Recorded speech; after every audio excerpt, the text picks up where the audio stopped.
Alright, so in this problem, I have x is equal to 256 to the power of negative x. So to solve this, I'm going to start by taking the square root on both sides. So now I have the square root of x is equal to the square root of 256 to the power of negative x.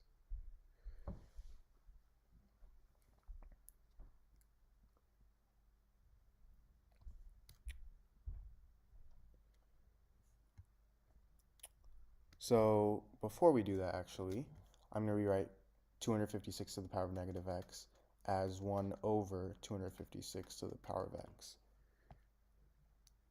So now I can multiply x with 256 to the power of x, and this is equal to 1. Now I'm going to divide both sides by x. So now I have 256 to the power of x is equal to 1 over x.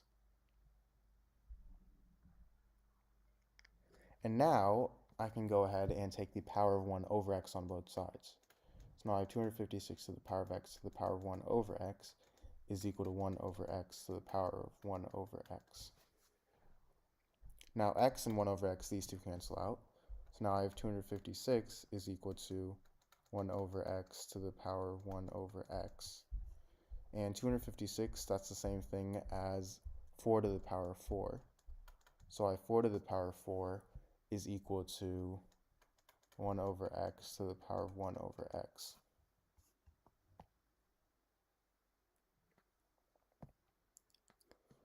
Now, if I have something in the form a to the power of a is equal to b to the power of b, this means that a is equal to b. So, in this case, 4 is equal to 1 over x. Now, if I multiply both sides by x, these two cancel out, and I get 4x is equal to 1. Now, if I divide both sides by 4, I get x is equal to 1 over 4. So now to check, I have x is equal to 256 to the power of negative x. And x is equal to 1/4, so I have 1/4 is equal to 256 to the power of negative 1/4. And this is the same thing as 1/4 is equal to 1 over 256 to the power of 1 over 4. Now, 256 to the power of 1 over 4 is 4, so I have 1/4 is 1/4, and this is right. Alright, so in this problem, I have 2 to the power of x squared over 4 to the power of x is equal to 16. Now, I'm going to rewrite this as 2 to the power of x squared over 2 squared to the power of x is equal to 2 to the power of 4. So this way, all my terms have a base of 2. Now, if I have something in the form a to the power of m to the power of n, this is equal to a to the power of m times n. So 2 to the power of 2 to the power of x, that's going to equal 2 to the power of 2 times x, which is 2x. So now I have 2 to the power of x squared over 2 to the power of 2x is equal to 2 to the power of 4. Now, if I have something in the form a to the power of m over a to the power of n, this is equal to a to the power of m minus n. So now I have 2 to the power of x squared minus 2x is equal to 2 to the power of 4.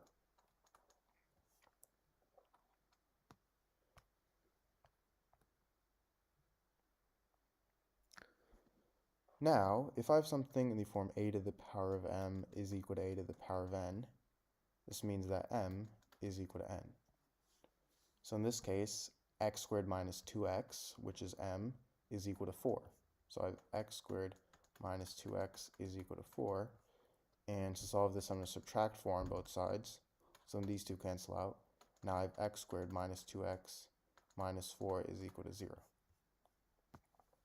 Now to solve this, I'm going to use the quadratic formula, which is negative b plus or minus the square root of b squared minus 4ac all over 2a. So in this case, b is -2, a is 1, and c is -4.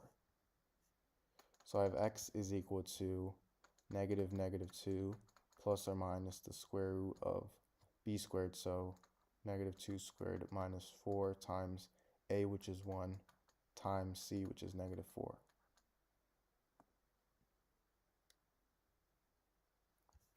And I have all of this over 2a, so 2 times 1. Now this is equal to 2 plus or minus the square root of -2 squared is 4, minus -4 times -4 is positive 16 over 2. So now this is equal to 2 plus or minus the square root of 20 over 2. And the square root of 20, that's the same thing as 2 root 5. So now this is simplified into 1 plus or minus the square root of 5.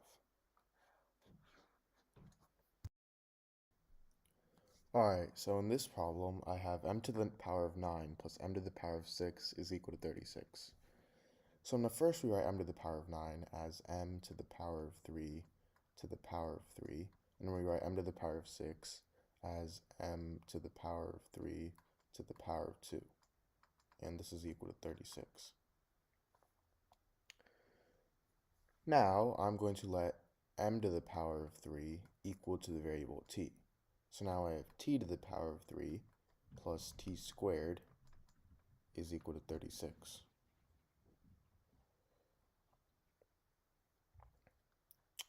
Now if I subtract 36 on both sides, these two cancel out, and now I have t to the power of 3 plus t squared minus 36 is equal to 0. So now to solve this, I'm just going to start, I actually need to find one value of t to find the rest. So to do that, I'm just going to start plugging in values. So if I plugged in 0 here, that would just be -36. If I plugged in 1, that wouldn't work. 2, that would be 2 to the power of 3, which is 8, plus 2 squared, which is 4, minus 36, which would not work. 3, that would be 27 plus 9 minus 36, which would work, because 27 plus 9 is 36, so I have 36 minus 36 is 0, which is right. So t equals 3, that's the value, that's one value of t. So now that we have that value, we can find the rest of the values. So what I'm going to do is, from here, I'm going to rewrite this as t to the power of 3 minus 3t squared plus 4t squared minus 36 is equal to 0. And now, if I factor out t squared from t to the power of 3 minus 3t squared, I get t squared times t minus 3 plus, now I have 4 times t squared minus 9. Now, this is the same thing as t squared times t minus 3 plus 4 times t plus 3 times t minus 3 is equal to 0. Now, if I factor out t minus 3, I get t minus 3 times t squared plus 4t plus 12 is equal to 0.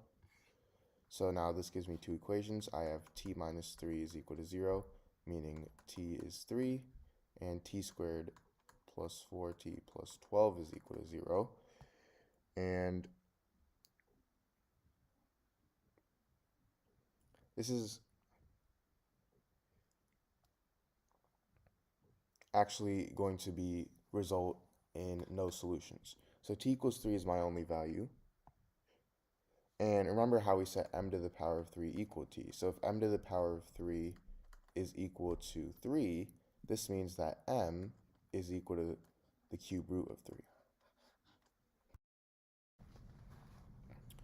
Alright, so in this problem, I have x to the power of x is equal to x to the power of 2. So I want to find the value of x here. So for my solution, I'm going to first start by rewriting my equation. So x to the power of x is equal to x to the power of 2. And now I'm going to divide both sides by x to the power of 2.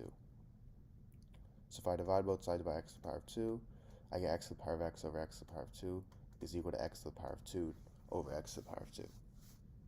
And x over x to the power of 2 over x to the power of 2, these two cancel out, and I get 1. So I get x to the power of x over x to the power of 2 is equal to 1. Now, if I have something in the form a to the power of m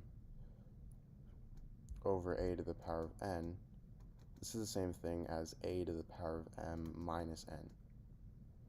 So x to the power of x over x to the power of 2, that's the same thing as x to the power of x minus 2, which is equal to 1.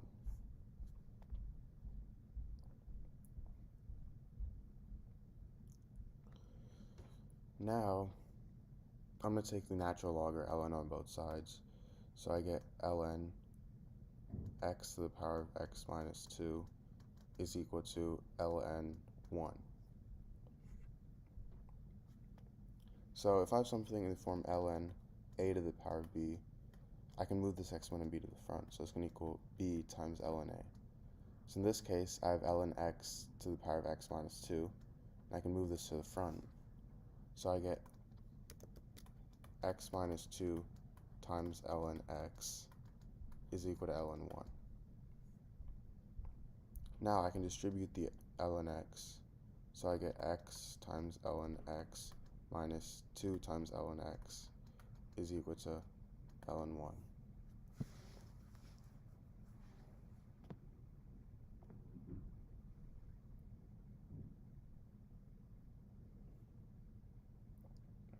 And ln 1, that's equal to 0. ln 1 equals 0. So now I get x times ln x minus 2 times ln x is equal to 0. Now, I'm going to go back and factor out ln x. So I get ln x times x minus 2 is equal to 0. And now I get two equations. I get ln x is equal to 0, and I also get x minus 2 is equal to 0. So for ln x equals 0, we already know that ln of 1 is 0, right? So x equals 1. That's one solution of x. And for x minus 2 equals 0, that's simple. All we have to do is add 2 on both sides. And I get x is equal to 2. So x equals 1 and x equals 2 is my solutions. Now, going back to the original equation, we have x to the power of x equals x to the power of 2. So to check, I'm going to first start by plugging in x equals 1. So if I plug in x equals 1, I get 1 to the power of 1 is equal to 1 to the power of 2. 1 to the power of 1 is 1, and 1 to the power of 2 is also 1. So this is right. Now if I plug in x for 2, I get 2 to the power of 2 is equal to 2 to the power of 2. And 2 to the power of 2 is 4, 2 to the power of 2 is 4, so this is right as well, meaning my two solutions are right.